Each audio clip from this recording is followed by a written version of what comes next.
Bienvenidos, Liberty Kitty Cats. Welcome to Monday's flagship Lions of Liberty podcast. And today is a very, very special all nerd, all pop culture episode. And this episode is not only listener produced, it is also listener sponsored because our first sponsor comes from our friends, the Scarif Scuttlebutt. Whenever you're not listening to your favorite libertarian podcast like this one, you might want to check out this No Shills Star Wars podcast. These guys talk about everything in the genre, from the movies to the books, TV shows, video games, everything and everything. They do big, deep dives into the saga, not just skimming the surface. And they get into other areas as well. They talk about politics, propaganda, philosophical ideas like fate versus free will, all the ideas that crop up throughout the Star Wars mythology these guys tackle, and they are in no way afraid to speak their minds. Please do give them a follow on Twitter at Scarif Podcast. That's Scarif at Scarif Podcast. And they, of course, can be found everywhere your favorite podcasts are found. Welcome to the Lions of Liberty podcast. Here's your host, your guide, your shining beacon of liberty, Mark Claire.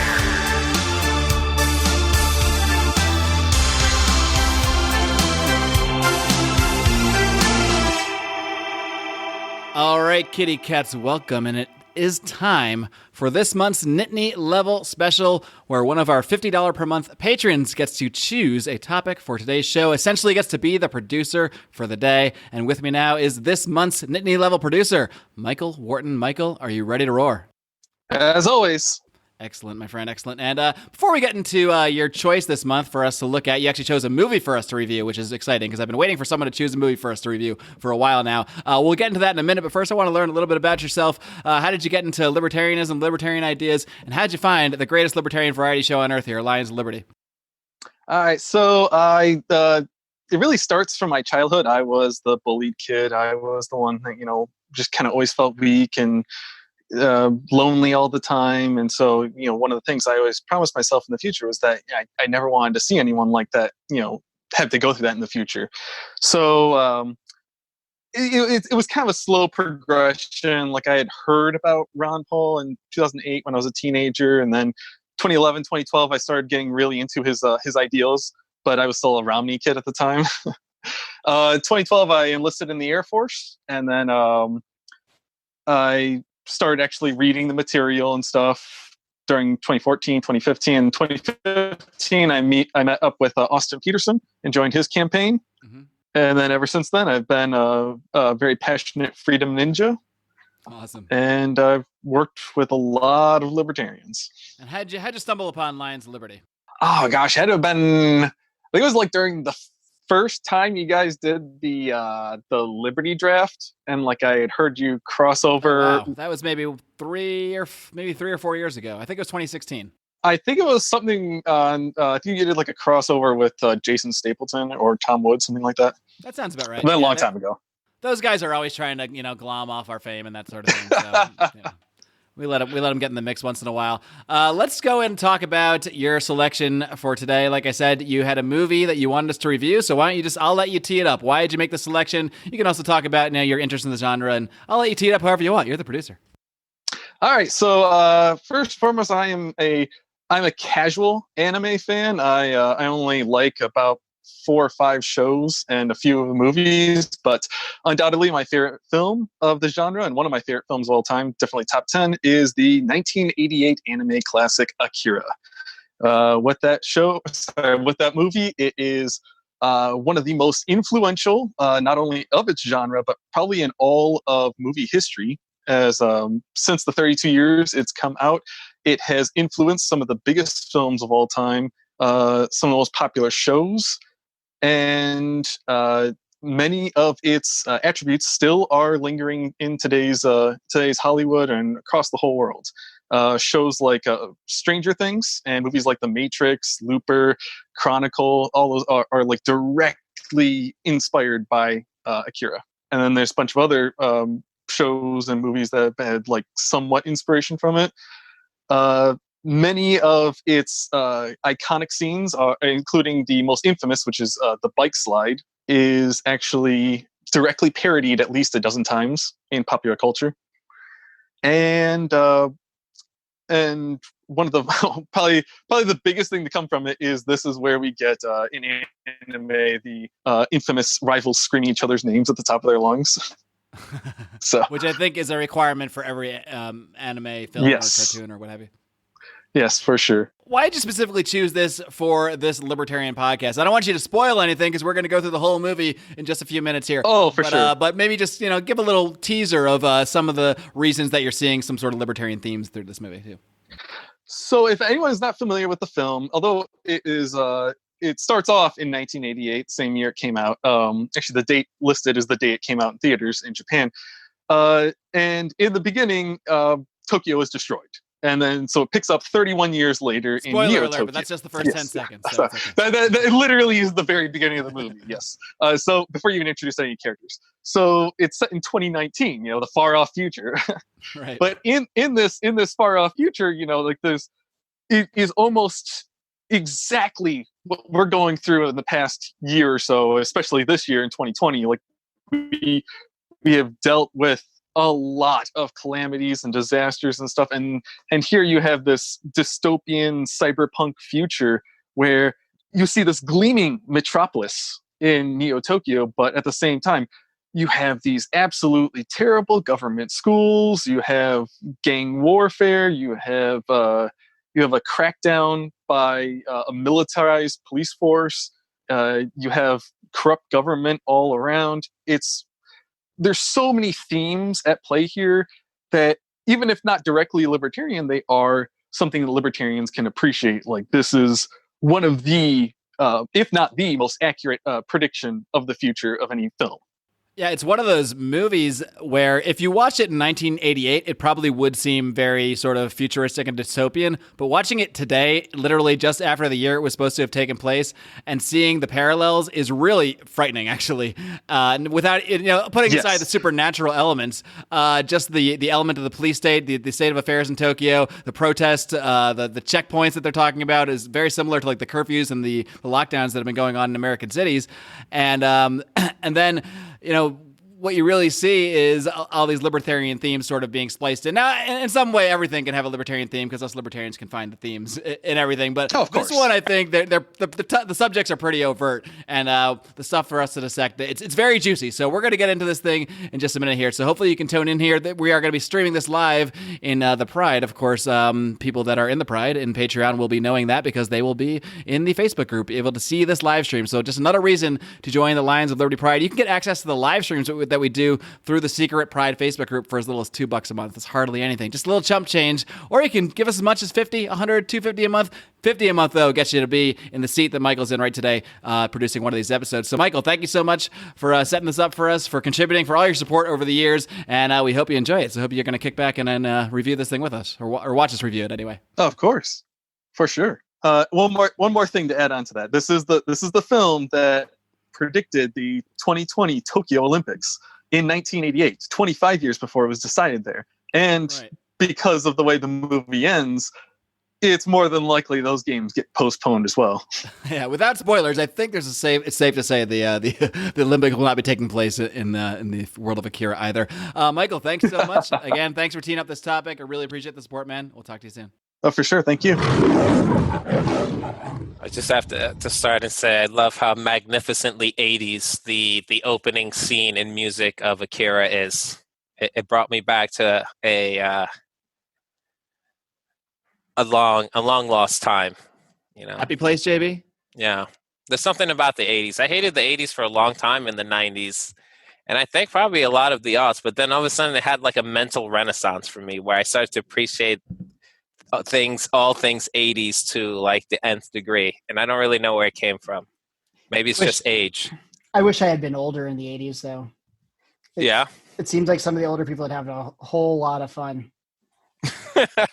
Well, I think this is all prescient commentary, so I'm going to say that this show has already begun. You have heard the voices now of JB, Dr. Science Lubin, and Howie Snowden, the godfather of Lions of Liberty. We also have here for this very special Nittany level review of Akira, I've also got from On the Run, his recent venture, Remzo Martinez. What's up? It's one or the other. I'm doing good. It's great to be here. I gotta say, when I heard someone was wanting to talk about Akira, I was like, God damn, it's been a while since I've seen that film, but got to watch it again, and The timing's perfect if you've never seen it before, or if you want to go back and rewatch it.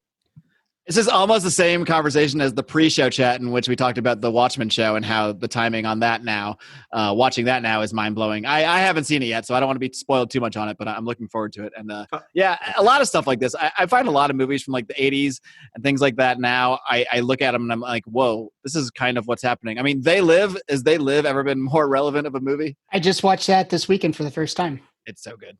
I had a good weekend watch. I watched V for Vendetta, They Live, and Monopoly on Violence. You were on a roll this weekend. I almost threw an Eyes Wide Shut too to get. Did your wife have plans? Like, why are you spending so much time in the hole watching? Yeah, she watched with me. Oh, that's even better. That's great. That's a good wife right there.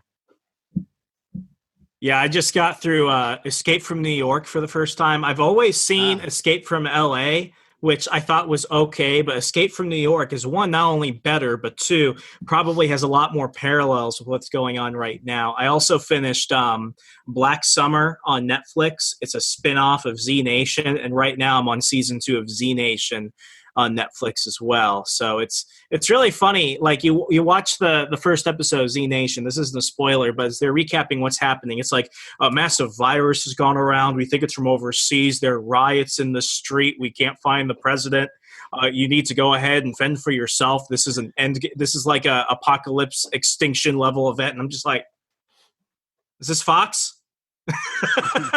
I feel like what's happening now has been in so many like pop culture science fiction scenarios that we've seen that now it's just like, where are we now? Were we just in the Matrix the whole time? Have we been programmed for this I just scenario? watched all 3 Matrix movies this weekend too. Man, you really Did How you many sleep? hours are in the weekend? Well, I mean, so It was the big stay at home and do meth weekend for Howie and the so wife. V for Vendetta and They Live, are kind of like the government's screwing with us. But then I'm like, what if this isn't even real at all? I'm like, I should watch The Matrix again. So that could be what's happening. Everything just seems like the serendipitousness and the synchronicities. And Word of the day, on, serendipitousness. That's not a word, but it should be. Well, it is It now. should be a word. It is on this podcast, my friend. I will tell you that. So this is the first time I saw Akira. I think Howie is the only Akira virgin here. Is that correct? Yeah, I'm not really an anime like weeb dudes. I didn't like it. I'm sorry. I might be the only one. Howie's skipping right to the review, right to his review of it. I didn't like it. I mean, I was looking for libertarian themes, and it's like no one's a libertarian in this movie. Like these people are all awful, and that might be part of why I didn't like it. I didn't like any of the characters. They all seem to be like terrible people. Nobody followed the nap. That's pretty much true. Yeah, because even the hero of the film, I guess that would be Kaneda probably. I mean, he's like a thieving street punk. Yeah, I suppose he's the protagonist. After he got his powers, he became way less likable. Like he became such a dick. You're mixing up Tetsuo. Howie's already. Tetsuo. Yeah. Howie finally displaying his racism for us. All those Asian people. Yeah, one of those guys. I don't know. One of them. You know. All right, well, I'm going to just run through the movie as kind of give a little recap based on my notes, but you guys can all feel free to intervene at any point because I want to really go through the whole thing piece by piece, sort of, based on my loose notes and loose memory. And even loose notes and even looser memory. That's how I roll. But we start off on July 16th, 1988 in Tokyo, Japan, with a giant explosion that to the naked eye might appear to be an atom bomb or something like that. And Tokyo is destroyed. So a really, really, really heartwarming way to start things off. We then head immediately to 2019 in New Tokyo. So they've managed to rebuild the city, which is nice to see all those years later. And we see some kids. They are like kind of street racing through New Tokyo with this biker gang who are all dressed as clowns, which is very nice too. Let's see. During this little fracas, at some point we see this guy who's injured. He's in like a trench coat and a hat. And Wait. Before you even get there, please. The brutal violence during that beginning seemed like these are not good people. Neither guy. I guess I did gloss over. Not Kaneda and Tetsuo or the clowns. Like no, they're what the hell? Pretty sure Tetsuo kills a guy. Tetsuo kills the cop. I think like straight murder. As somebody that rides a motorcycle, like the things that were happening, it was just.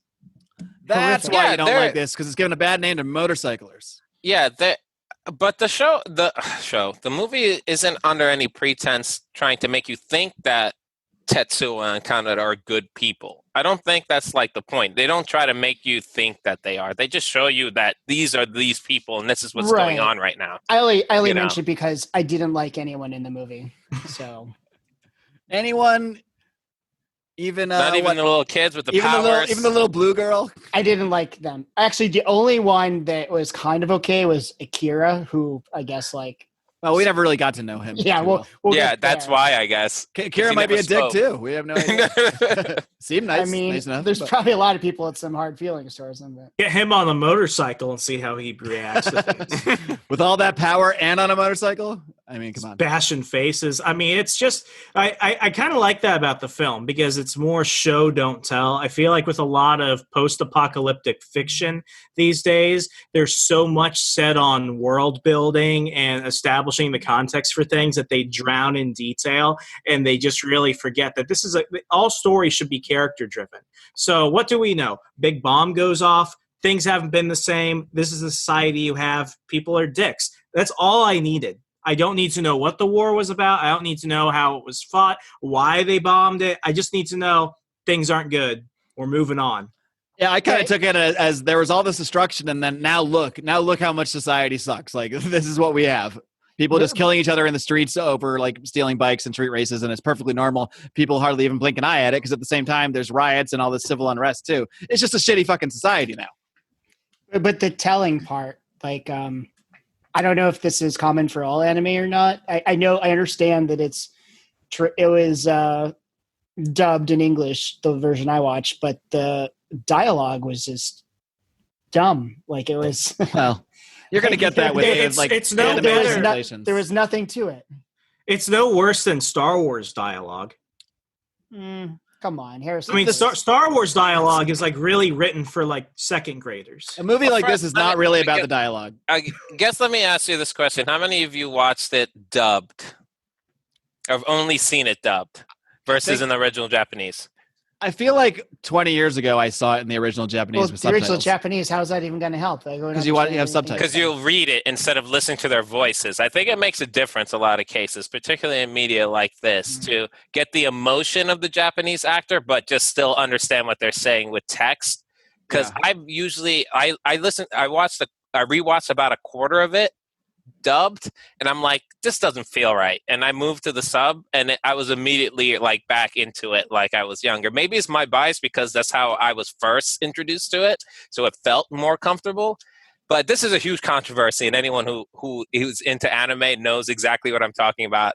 What is the proper way to consume Japanese media? And I'm very much into the subtitle camp. I think dubbing almost always, not in every case, because of course not, but generally it lowers the intensity of what's going on because it feels faker. You know that you can feel it, you can hear it, and it's not when you listen to the actual Japanese, it's so much better.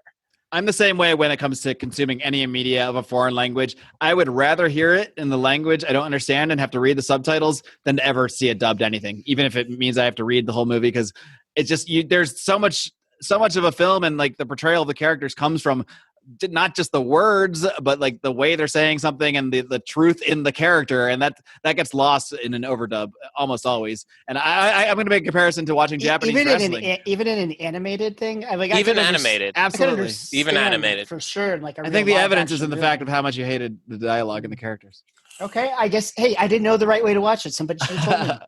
Well, I watched it the same way, and I didn't have the same visceral hatred as you. So there might be other factors here, but I'm a fan of Japanese pro wrestling as well, and I would now they do actually have American commentators, which is okay, but they used to have American versions that were just talked over or subtitled, and I would always prefer to just hear the Japanese commentators. I have no idea what they're saying, but the emotion that they bring into it and they display it during it guides the whole story. Whereas if you're just reading it, or it's not the same thing's not there if you're just hearing an overdub or someone translating what someone says. It's like Mexican soccer announcers. They could say Pedro got the goal, but there's something about hearing he got the goal. Yeah, exactly. And then it lasts for another 10 minutes. I mean, I think I he scored isn't quite the same as goal.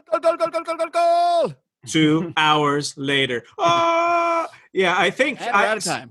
I read I read the first couple Akira graphic novels in like high school. And what I do know about the film, and this is one thing that's frustrating for people that grew up as the comic was coming out in the mid 80s, the film is the first half of the second book with little bits of the next 3 volumes, and then the second half of the last. Because the thing that is frustrating to a degree is that the creator of the Akira comic also directed the film. And as he was doing the film, he was actually still writing the comics. And the series didn't end until 1989. So in a way, it's like Game of Thrones. The movie ended before the series, huh? Or yeah, absolutely. And I mean, that's the part that's frustrating. And, you know, to a certain degree, it's almost better that at least he had his foot in both, because both the comics and the film, you could say, are both true to their original intention. They're almost 2 different stories, but it's not like one got watered down because of the other, because he was trying to pace himself with it. He had 5 years after the film was released. But going back to the dialogue, the one thing I do have to say about the film and getting to watch it like almost, I want to say, a decade after I initially did and even read the original manga, the animation is so much better than anything that's getting put out right now. Like, you look at how everything is hand-drawn, the way that the characters move, the level of detail that's put into just the background alone. You look at anything animation, even coming out of Disney these days, and either film or TV. I think it did set some record for like the number of frames of animation, because they really put like a lot of detail into it. For like every 2 seconds, it took like 4 hours of work or something like that. Yeah. I have noticed in recent times cartoons just look ridiculous. Like I really do not like the animation style going on in today's world. I can't watch any of they're also meant for like smaller children, but like I tried to watch Marvel's Spider-Man when the first season came out on demand. It's the current Spider-Man series that's getting put out through Disney. And I remember when I was in middle school, I had the Spectacular Spider-Man, which was then through Sony explicitly. And just the level of effort that you see in both series, it's completely like they're not comparable. The Sony Spectacular Spider-Man, I mean, the storytelling was great, the voice acting was remarkable, and the animation itself was just really different from what you saw in other superhero cartoons. Now, for Marvel's Spider-Man right now, it's like there's no detail in the background, all the voice actors are the same, the stories have like nothing interesting about them, and it just looks like something, it looks like something you would see on YouTube from like a fan film in the mid-2000s. Yeah, but obviously not Into the Spider-Verse, because that was amazing. Completely different. Into the Spider-Verse was remarkable. I think that should have gotten Film of the Year. I would say it got Best Animated Film in 2018, but I will say what like Into the Spider-Verse is now is probably what Akira was during that period in animation, because all we really had was Disney, and then DreamWorks isn't going to come out until 1996. And you look at it like Akira still is better than anything that DreamWorks put out, and DreamWorks was remarkable with their animation.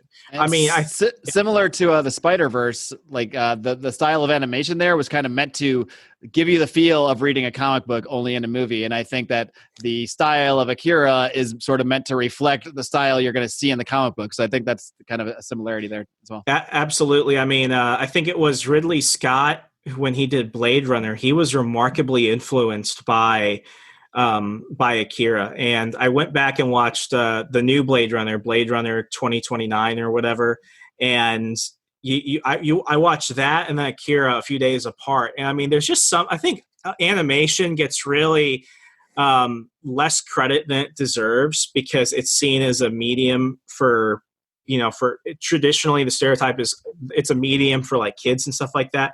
But you look at a lot of the cartoons that people are consuming now, they're more for a mature audience. They're more adult based. And we've seen that in both animation and comics. So, I mean, you look at the amount of stuff that you see in the background of Akira, from the signs to the background characters to the billboard ads to the holograms and stuff. It is still, I would rather see that and see so much more life to the background than what you see in Ridley Scott's Blade Runner, both films, because it's just so dark and there's not much they can do unless you're on the street level. It's almost like there's a whole world there, you just don't see it. Akira throws everything at you. So not to get too sidetracked, but just talking about the medium, I don't know if Howie's any middle of you- name is sidetracked. So I don't know if any of you guys have experienced this before or not, but I used to read a lot of comics. I would, every week when the new comics came out, I'd go to my comic shop, buy them all. The store closed down, and I was like, oh, you know what? I'm going to get the digital versions and just read them on my Kindle. And after like a month or two of that, it wasn't the same, and I just kind of stopped. I'm like, whatever. There's enough comic shows and movies and stuff. I only read comics digitally, but I do miss it's out of pure convenience though, and I do miss the feel. It's not the same at all. Like I really, I don't know. I walked through the rain yesterday to go to my comic book store and pick up Dark Knight's Death Metal issue 1. I'm a paperback purist. It does seem more like it took me a while to get on the ebook bandwagon, but I definitely like reading books more than comics. There's something about comics that doesn't feel right when I'm using it in ebook format, but I still do. I jumped on Marvel Unlimited, mostly probably due to Mark Clare singing its praises, and I've been reading comics on there, and I like it. I'll continue to do so, but I do JB feel sounds like a prime something... candidate to listen to Remzo and I's new comic book podcast that's coming very soon. It's like there's something doesn't feel the same, and it's not as bad when it's a novel, when it's just text.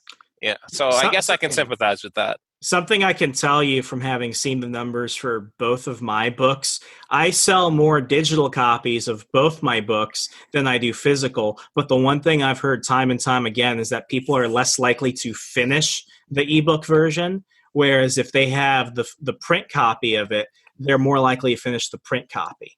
That I can see, because when it comes to regular books, sometimes I have like 8 that I'm reading on my Kindle at once because it's so convenient. There's no limit. So I'll start one and I'll be like, I don't feel like reading this anymore right now. I'll come back to it, and I might never come back to it. But if I'm carrying around one physical book with me, like I used to do, I'm going to finish that book. So that makes sense. Something I'll read more than once or will refer back to, I need the physical copy. If it's just like, I just want to read this real quick, Kindle's fine. But, an important book I need the real one.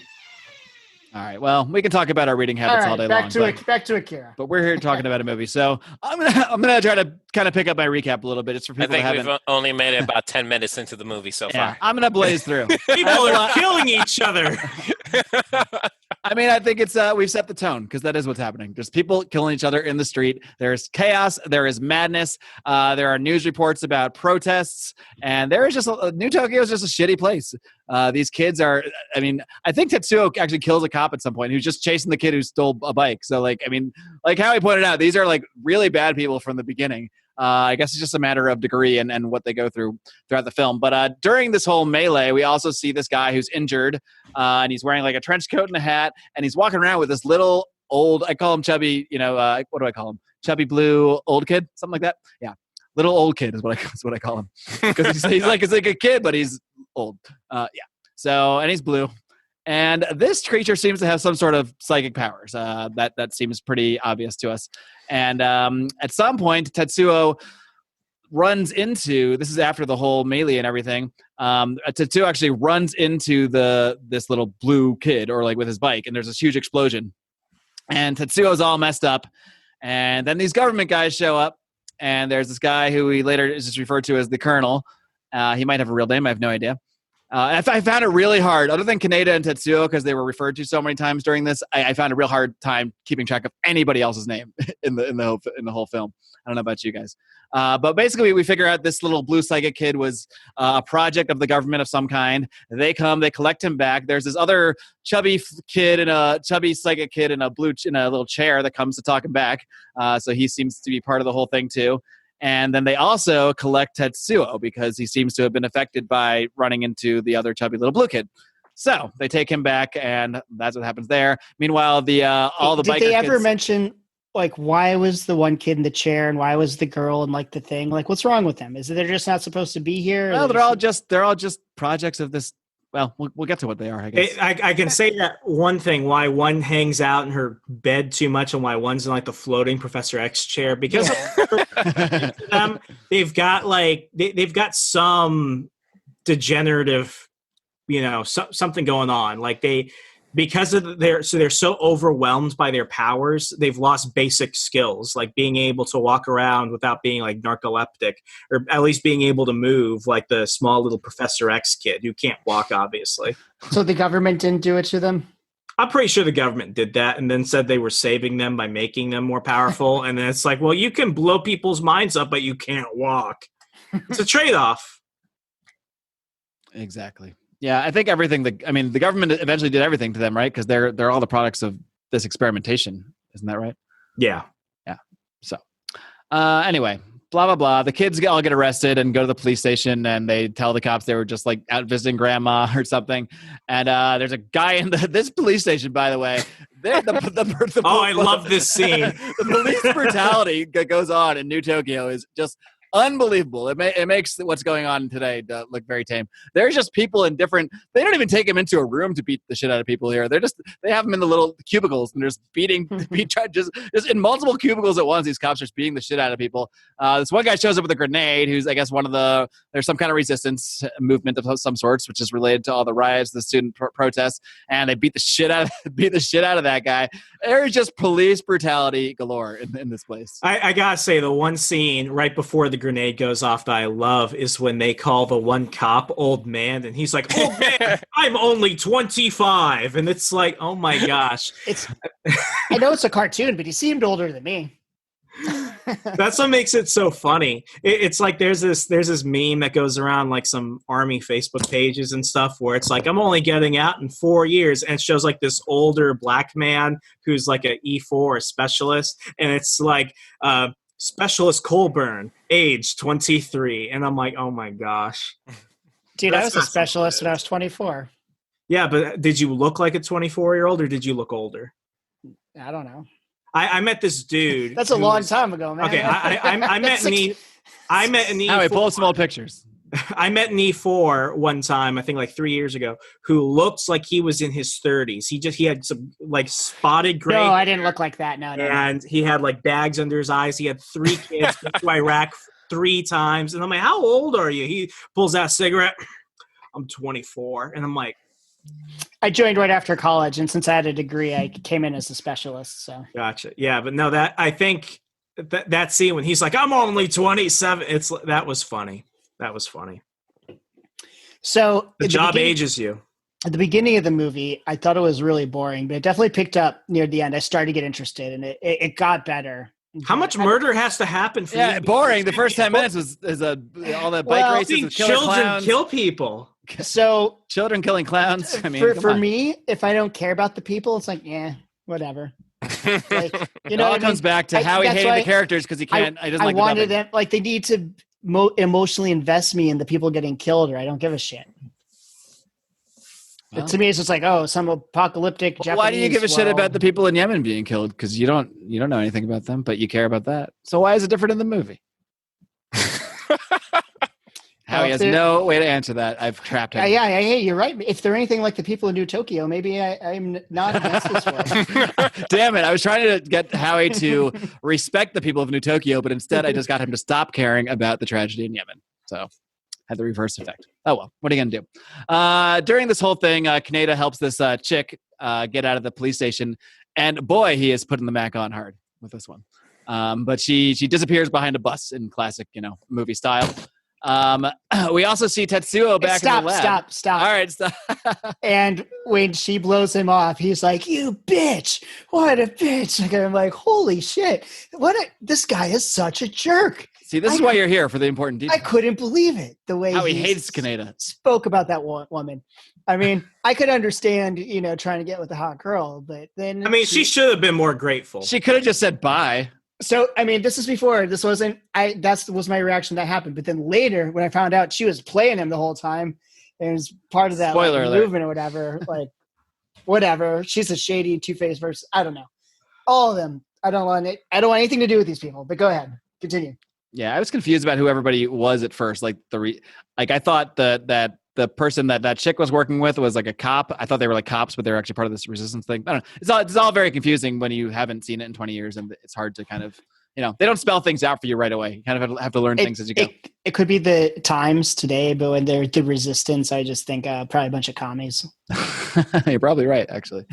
Hey there, kitty cats. I need to take a quick time out here to tell you about another awesome Libertarian podcast. This is our good friends, Nate and Charlie, over at Good Morning Liberty. These son of a guns, they do this thing 5 days a week, and they absolutely kill it.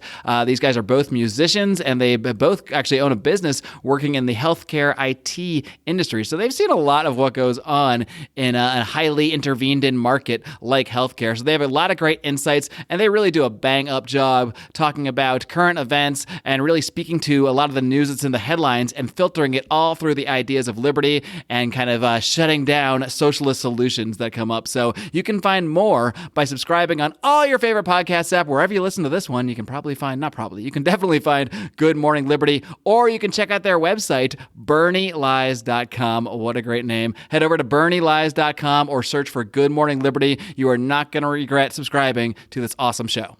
Anyway, this evil guy back at the lab, he's running tests on Tetsuo. He's telling the colonel that he's seeing a really weird pattern come from him, and they're having this whole conversation, and they refer to whether they can control the power of God, which they name as Akira. So I think that's the first time in the movie we actually hear the word Akira. We don't really know what he or it is beyond that at this point. What did the guy say? Maybe, sure. Yeah, he was like, Perhaps. let's find out. And the military officer in charge is like, all right, just make it happen. Like, all right, dude, if you're... Is that classic military stuff? Like, should we be doing this? I don't know, just do it. If your scientist is like that unsure, you just need to step in and like do something. That's poor leadership. I couldn't believe he just let that go on. When you're dealing with children that have the power to blow people up, you'd think you'd have a little bit more caution. Well, when he's like, do you think you can stop it from destroying our whole civilization again, like the last time? And like, well, maybe put a stop on that, not be like, make sure you do and walk away. I don't know. Maybe just get one yes or something like that.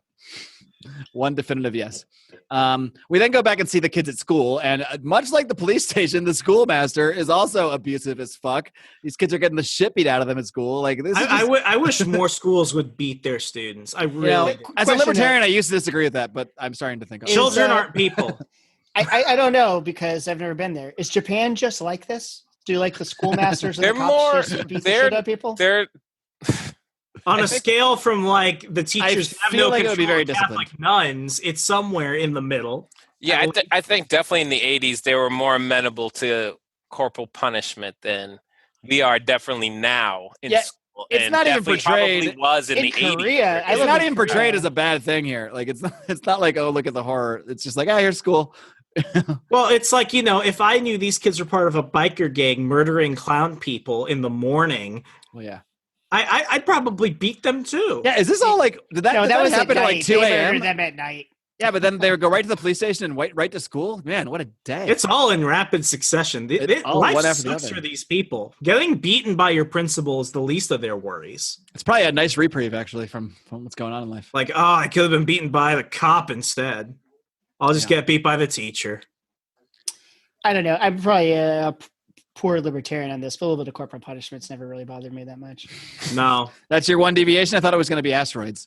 No. It's, I guess, whatever. I'm not a libertarian. Everyone gets one, two, not two, Howie. All right, just take away the term. I don't give it. Howie's no longer libertarian declared. I mean, like, it's not the worst thing in this world that the film has showed us so far. By far, it's probably the most. Well, they could have kids killing each other is probably worse. Yeah. Like the stuff that they've done, like in the first 10 minutes, is worse than like 30 seconds of them getting punched by the assistant principal.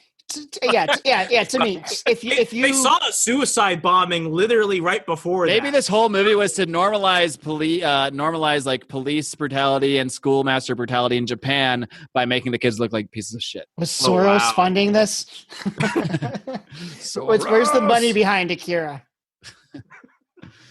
JB, were you about to say something, or did I imagine that? No, I wasn't. Okay, great. Perfect. It's like, who are these people? One last thing on corporal punishment. If you're causing injury, it's wrong. If it's just like a little bit of pain, come on, that's fine. The kids need that. Agree. Like, if I act up, my mom gave me a slap in the face, I deserved it. It's not like... This is a different thing we're talking about here. We're talking about corporal punishment in school, having like Yeah, your principals, administrative parents staff, and your and school is a teachers just different beating thing. the fuck out of you because they didn't like what you did. Well, I don't think you here's would the be thing. okay with Where that. are the parents? The parents aren't there. The parents aren't there. So I'm lucky. In my high school, our detention was called Jug Justice Under God. But, like parents that went to that school, I knew from them when they were younger, like they'd have to do things during Jug, like kneel in rock salt, or like one guy went to the principal's office and like mouthed off. He just like knocked him out. Okay, like the knocking him out part, I could see that. The kneeling and rock salt thing, that's excessive. So maybe the Japanese in this case are onto something. Just smack them a few times in front of their friends and you're good. Still a fan of Catholic schools, by the way. Anyways, Mark, continue on this. I would love to see Howie as a Catholic schoolmaster someday. Just something I'm Knocking kids out left and right. just a sitcom. Just a little sitcom script. If I could go back in time, Floyd Mayweather of secondary education, Howard Snowden. So I heard that story from my ex-girlfriend. You guys know Jamie. Her dad went to school there, and he was going to detention. He was like in line where they're going to find out what was wrong, and the dude in front of him like mouthed off to, I think it was Brother Lemon, same guy at the school when I was there, and he was just like, "What did you say?" It's like boom, and her dad just like stepped over him to like see what like is. All right. Back to Akira. The kids are getting beat. Back to the film. At the hospital, a nurse, I find this interesting. He was like this, they're wondering if they can even like harness his power. They're getting all these weird readings from him, but they just put him in like a regular hospital room after that. Anyway, at the hospital, this chick goes to check on Tetsuo and he is gone. So, and then he shows up at this, there was a girl back at school who was asking about Tetsuo, and they're like, I don't know, he took off, whatever. His friends didn't seem to give a shit about him, by the way, at all. They were like, I don't know where he is, whatever. He got blown up by some kid and taken away, whatever, who cares? A typical anyway. Tuesday night. Yeah. Anyway, so Tetsuo does come up to this chick, or kind of seeks her out, and then what happens then? Where was I? He just shows up. He's got this bandage on his head, and then back at school, Kaneda's bike is stolen by none other than Tetsuo. So Is it really Kaneda's bike since he stole it? Well, Did he steal it? Yeah. It's the bike that has been acquired by Kaneda most recently through the rules of the road. Like in the beginning when Tetsuo was like on it, and he's like, steal your own. It's your motorcycle when you beat the owner in the face. I think that is the rules of New Tokyo. It legally Hey, becomes yours. that bar in the very beginning though seemed like a cool place to hang out. It did. I think we should go there. I'll give if it you're that. doing crystal meth, like, jeez. And now we know the kind of bar. If I lived in New establishments Tokyo, how he likes to. if I lived in New Tokyo, I'd be doing crystal meth. You probably would if you lived in regular Tokyo, Howie. That's how you get the superpowers. The ones to blow up people's minds at that I point. certainly wouldn't do it in Singapore though. You don't know what's in that stuff. No, I mean you go to jail for life. Yeah, no, you don't want to even spit gum on the ground. You're screwed there. Imagine if you stole a bike. That is not all Michael Fay did, by the way. Remember that? Who on this show remembers that? His even public, his cane. The guy that got the guy that got caned. I remember that in Singapore. That wasn't Japan. Yeah. He was vandalizing cars and stuff and spray painting things. He deserved some lashes. So what he got was mercy, basically. Kinda, right? Because he didn't have to go to jail or anything. They made That's such a a good big deal out of trade-off. it. He got some If they lashes. asked me if you want to get caned or spend time in a Singapore Cane me. prison Yeah, as an cane me. American, Cane me, I'm baby. like, I'm gonna take the cane. I bet I'm you taking a cane Singapore. every I bet time. you Singapore prison's pretty nice though. Actually, I don't know. As a foreigner, I don't want to spend like one Yeah. day in a foreign prison or a prison period. Like I don't people care. from Singapore. I fear Wonderful. Howie amidst the Mad Max utopia. I definitely This is wouldn't when the fear him. warlord comes out. What did he do? He stole some bread. Give him some lashes. Punch him in the face. It's just a little corporal punishment. Anyway, they're chasing Tetsuo. Tetsuo's bike dies or has a problem, and during this scene, he something where he starts to figure out the problem with the bike with his mind, and he even thinks it to himself. He's like, "Wait, I'm figuring out how to fix the bike with my mind," and he's clearly there's something going on with him that a lasting effect of whatever occurred to him when he ran into little old blue kid. Little old And man. They then suddenly the clowns show back up. I guess they've just been riding around waiting to find these kids again, and they attack Tetsuo. They attack this chick who they basically try to start raping her. They don't get that far, but they rip her shirt off. We see boobs. We see anime teenage boobs. So nice. I was watching that, and my parents are on the couch right next to me because they're there. We have the one TV, and I see that scene, and I'm like, this isn't the film I really want to be watching right now. The situation. I came in at a weird time. This is not the whole thing at all. It's actually the only rape scene in the whole film. So there it is. Just one. Just one. Anyway, then the rest of the gang shows up, Kaneda and company, and it's on. There's a whole fight. Tetsuo just beats the shit out of this one guy. He is just furious. He's going on a rant about people ignoring him, how he's not going to be ignored, and blah, blah, blah. Clearly, this kid has issues. And he's taking it out on this dude here. And during the midst of this, he starts having these weird psychic visions, and he hears the word Akira. He is, I wrote down, he is tripping psychic balls right now. Pretty accurate. Then the army stows back up again. The colonel is there, and they collect Tetsuo again. They take him back.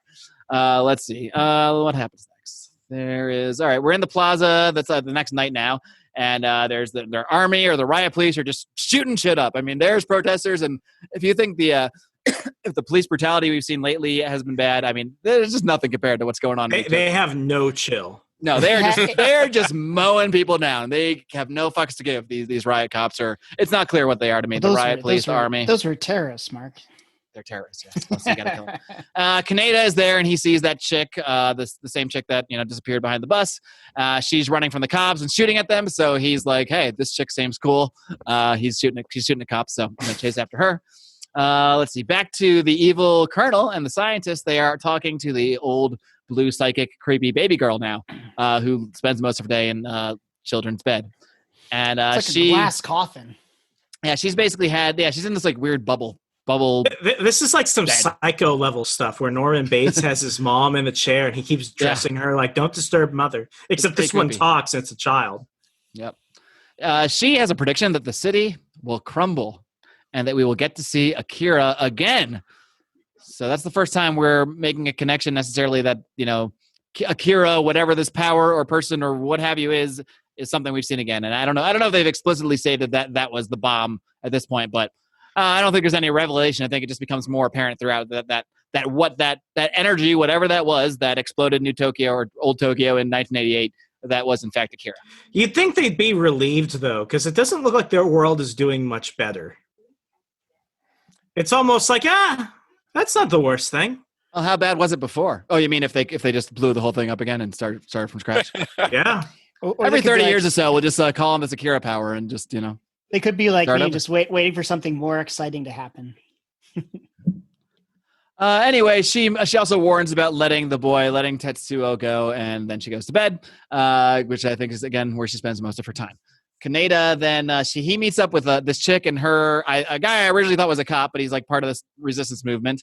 They're planning to go in and gather intelligence on Tetsuo, but they don't realize that Kaneda is just behind this vent listening to them. I don't know why they don't realize it because they left him there, but they're really pissed. They're really pissed when they find him listening, and they threaten to kill him. Basically, it seems like they're about to kill Kaneda, and he basically begs for his life and says, no, I can help you gather intelligence. I'm his friend. And basically convinces them to, instead of killing him, to join their team, which was a very, very fast-paced chain of events. Here's my one problem with them, and they never really talk about this in the film. It's they're the resistance, but if I've learned something from watching Humanity the last couple of years, it's maybe these guys aren't any better than the people they're trying to overthrow. Kind of like Hunger Games, where they just replace the president and those people with just the crazy blonde chick who wants to basically start up the Hunger Games again. It's from what I see, if these people just stop beating children and killing clowns in the streets, maybe they have it coming. The resistance are coming, Fox. It's just going to be a change in management. They're going to be the ones with tanks. Lord Howie is laying down the iron fist again. They're a bunch of tankies. Is what the resistance are coming, Fox. Destroy them all. Have no mercy. We also we do hear a guy in the plaza who is, I guess, maybe part of this cult of Akira that we'll hear about. He's talking about the return of Lord Akira. So this Akira whatever is something that other people. These guys, are I aware was of. interested in hearing what they had to say. I'm sure you were. much like this, the 7, was it the 12 tribes, Howie? Yeah, the 12. Like, you know what? I like the gist. I like these guys gist. I want to hear what they. I wanted to subscribe to their newsletter, so. Yeah, just want to subscribe. You're not joining. You're just subscribing. It's not the same. Maybe they have an Instagram. I'll follow No, seriously. Instagram. If we want to compare the resistance in the new Tokyo government to Akira seems like the way to go. I don't know. I mean, Like, if things are already that bad. Sure, maybe he destroyed the place once, but he seems like a cool guy. Yeah. Sure, we he had a good then reason. we then see this like government council, which also includes the colonel and this other old ass dude who seems like he's like sort of I don't know if he's the president of Japan, dictator of Japan, something like that. And they're discussing the Akira World Renewal Movement. So I guess there is a name of this cult or movement or whatever you want to call it that is worshiping and preparing for and looking for the return of Akira. Let's see. Cops and the chick and Kaneda, not the cops. I wrote cops in my initial notes until I realized they weren't cops. But these two resistance guys and that chick and Akira, why am I calling him Akira? And Kaneda go undercover as like maintenance workers at the hospital. So it's a classic, classic heist plan right there. Just dress up as the workers and no one notices you. Meanwhile, Tetsuo is in his room and his stuffed animals come alive. He is once again tripping his psychic balls off. He sees there's a giant teddy bear with a snake arm. There's this bunny. He gets let's see. The animals are all scared because Tetsuo gets glass in his foot, and the animals all start freaking out. Eventually, we figure out that it's the girl and the original boy she's number 25 and he's number 26. The original is what they're called. And then that weird, as Ramza calls him, the Professor X psychic baby guy. So I'm not sure what number was he. Did we ever get that? It doesn't matter. It's not like a cool thing. Like in V for Vendetta, when he was in the hospital, he was patient number 5. That's why there's the V outside his door. Like these, I don't know. Sorry. The Japanese are awfully fickle with their numeric system. Howie's very angry that there wasn't a deeper meaning behind the numbers.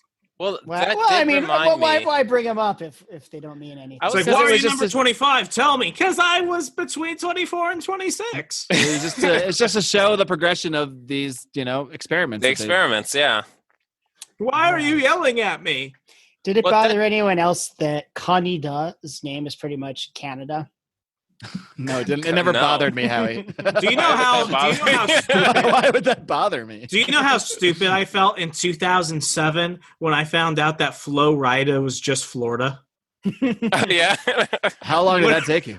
It took me a while because when I figured that out, I'm like, wait a second, Flo Rida. Oh, you're just naming yourself where you live and party. Okay. You know the artist Keisha. A friend of mine. You mean Key $sign Cha? Yeah, a friend of mine's wife heard it. She was like Key Dollar Billa or something like that. Well, can you really blame him at this point? Who knows what people are called? At least she's not named like Elon Musk's kid, like some symbol 23 or M46 or whatever. I feel like that's just some troll I don't understand. That's like child abuse. That's almost worse than if they were actually physically beating. Pretty sure his kid will be all right. Yeah, really. That kid's going to space. He has no problems. That's the trade-off. He might be homeschooled. Probably. He's going to space. That's the trade-off. You want to go space first? You get a stupid name. Dude, somebody was talking about like wanting to leave the planet recently. I pulled up a tweet of mine from, I don't know, it was like 2013 maybe, where I was like, I can't believe they're casting Ben Affleck as Batman. Like, sign me up for Mars One. I've had it with this planet. I'm like maybe I was a little overboard 7 years ago. Joke's on them. Batflick was the best. Affleck was a good Batman. I can't deny. For the role he was in, there was not a good story around him necessarily. He was better than I thought he would be. I'll give him that. People flipped out about Michael Keaton being cast as Batman when it first happened. Oh, he was great. I know that's my point. I also think that's weirder, though. I think that's weirder. Than it feels weirder. It feels weirder until you see it. Yeah. Christian Bale is excellent, except for the dumb voice he did. Like the voice drove me nuts. Yeah. But besides that, he was an excellent Batman. And how can you really talk like this all the time? It must hurt your throat so much. That someone should have stopped him. I mean, it's cool to have a different voice, but it was just a little too ridiculous. Yes. It's like, okay, man, we all know that you're Bruce Wayne. At least talk to us so we understand you. And I watched Batman Forever recently, just to just to reflect. We had a bad movie day, as we call them, and where we intentionally watch bad movies from a bat movie day. Well, this actually worked that day. It worked both ways, but at some point, like everybody in the movie just knows knows Bruce Wayne is Batman, and they hardly explain it. Like they just show up at his house. Like it's so glossed over, and like pretty much every character knows that he's Batman. But then he's back to just being Batman. No one's this is why I was so okay with Batflick killing people in Superman versus Batman: Dawn of Justice. Like everyone else in the theater is like, did he just run over that man with his bat tank? And I'm like, if you've gone through all the stuff that Batflick is going through, I think you'd probably start going postal. Remzo, you watched the animated DC movies, right? Yep. What was the one? I can't think of what it's called, but it's like an alternate reality where Bruce Wayne got killed in the alley and his dad became Batman. Flashpoint. Yeah, and he's like an alcoholic that uses guns, and like Wonder Woman beheads Mira because she's cheating with like Aquaman, and it's one of the best parts was when Flash was going to tell his mom she was the Flash. She's like, "Mom, I have something to tell you." She's like, "I know you're gay. You're gay." I gotta say, like that was Justice League Flashpoint that came out right. So good. That came out in 2013. I saw that recently because I want to see all the key films leading up to the recent one, Justice League Dark Apocalypse War, and then going from that to Akira, I'm like, oh god, those DCMA films fucking suck. I kind of prefer Flashpoint to Akira, but let's continue on this Akira conversation. Sorry. Yeah, so the freaky kids bullying the new kid. You can hear about Flashpoint in the future by following the Second Print Comics podcast. Second Print Pod, at Second Print Pod on Instagram and Twitter. That's all I'll say about it for now. Moving along. Kaneda and the dudes are they're in a sewer chase now, I think, at this point, right? Yeah. They're in the sewer, they're looking for Tetsuo. Tetsuo has once again gotten out of his room. I don't know why even the second time they didn't put more security around Tetsuo's room. If you have a kid who has like the power of God, you'd think you'd put one dude with a gun in just there. One person even to sound the alarm at least. Yeah, Tetsuo gets out again. And he's kind of losing the shit now. He's finds the creepy psychic playpen where the kids are living, and he starts kind of battling it out with number 25, number 26, and Professor X. And he's just basically losing his mind, and he's really pissed off, and he's not dealing with these powers very well. He's really unhappy about where he is, and he is, you can see the old Tetsuo kind of fading away and being overtaken by the power at this point. What do you guys think of this whole scene where he's in there just I think those kids are racist. And he's got she says big people, the number 25 says big people like you should never use the power in the way you are, and nothing good will come of it. Oh, so now a big person can't use it, but the little blue kids can? Come on. It's because I'm not blue. It's not because of that. That's why when Howie first opened it and he said, oh, he got all these powers and became a dick, I was just about to say that he didn't become a dick. Tetsuo was always a dick. He was a powerless dick. Like Tetsuo was always a dick. He just now a dick with power. Like 2 days prior, he was literally killing people riding motorcycles. Yeah, that's the thing. Without a second thought.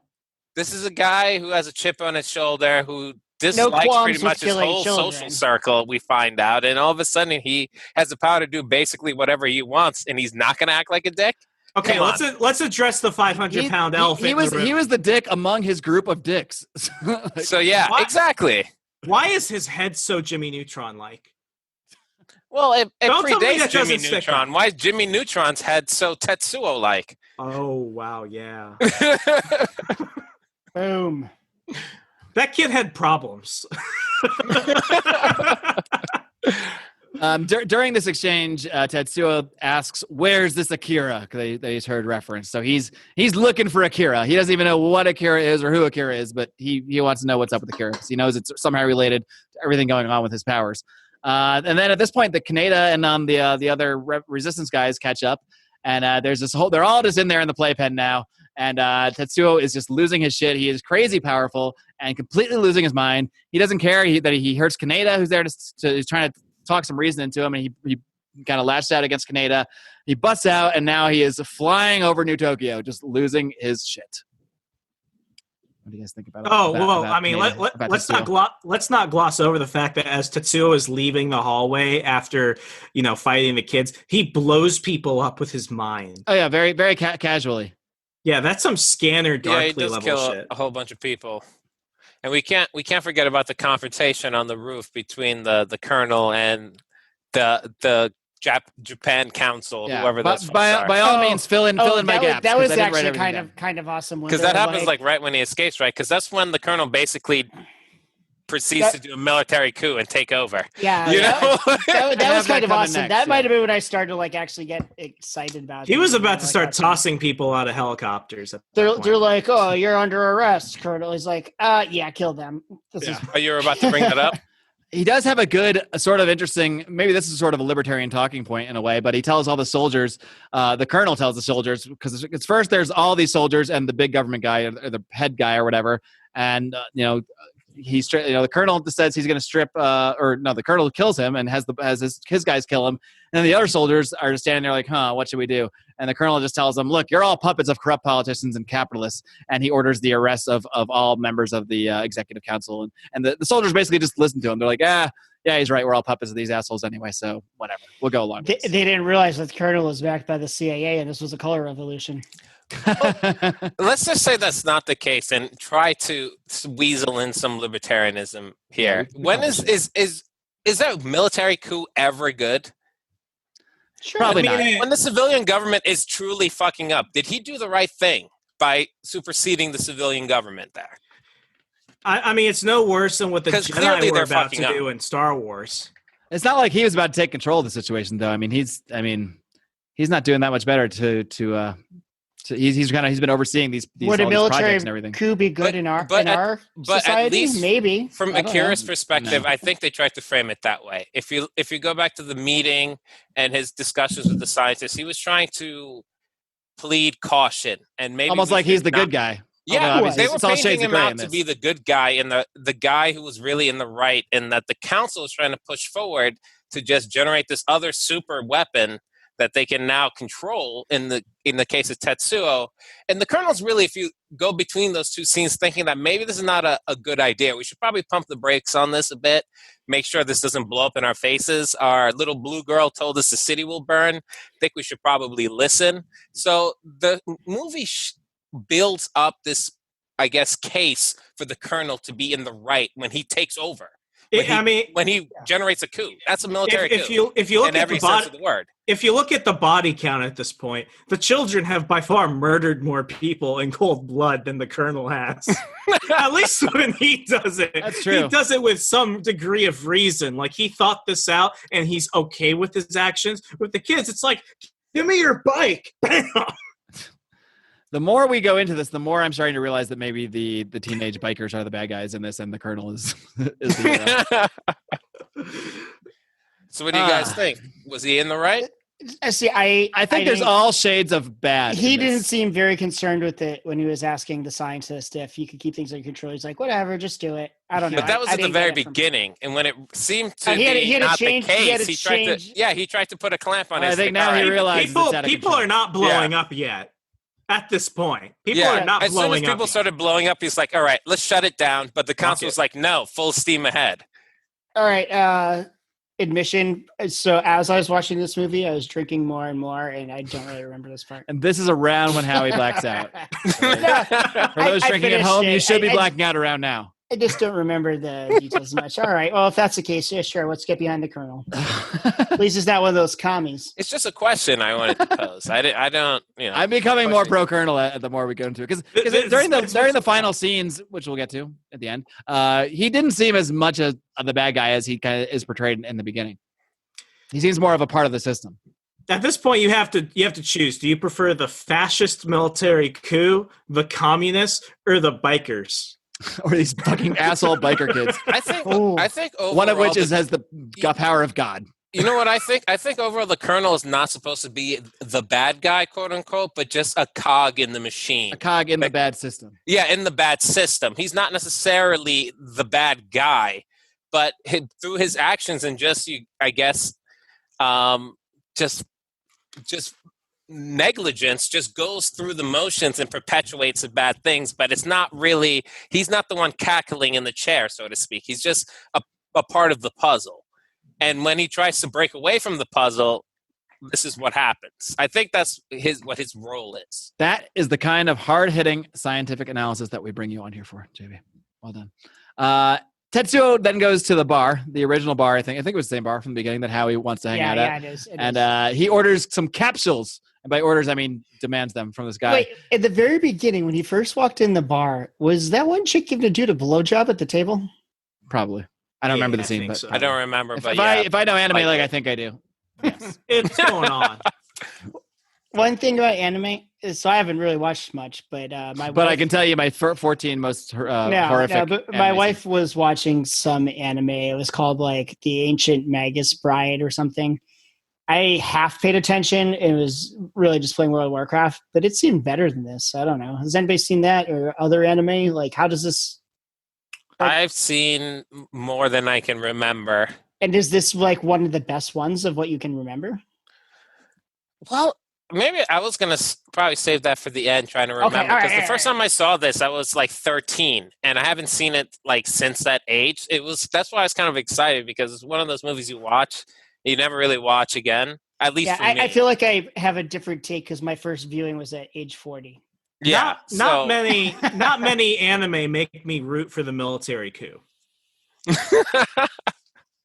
So is that a good or a bad thing? Is it a convincing story? I don't know. In The Ancient Magus Bride, I kind of like this skull-wearing wizard. I don't know. It was more up my alley than this. It's like Gundam. But continue. It's like, Gundam with the giant robot wars. It's like they're all pretty terrible. There are really no good guys in Japanese like post-apocalyptic fiction. It's just about people who just want to. Did you say there's no good guys in Japan?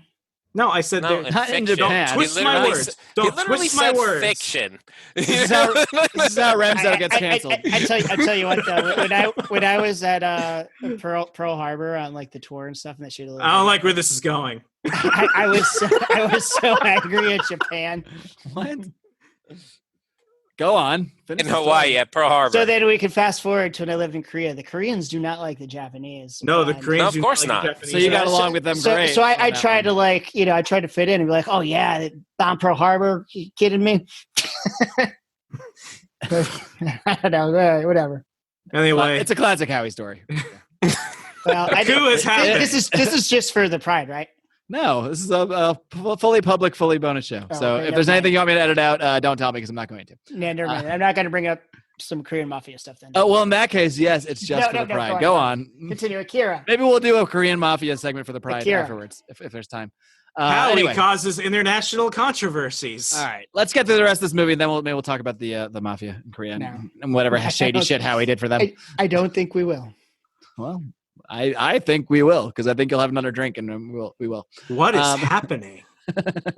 So much like Howie, Tetsuo goes to order some capsules, and when his friends show up later, they show up at the bar. The bartender is dead, and Tetsuo is like lurched in the corner in the ceiling, just being ultra creepy. Did you kill him? You killed him. That's what they said.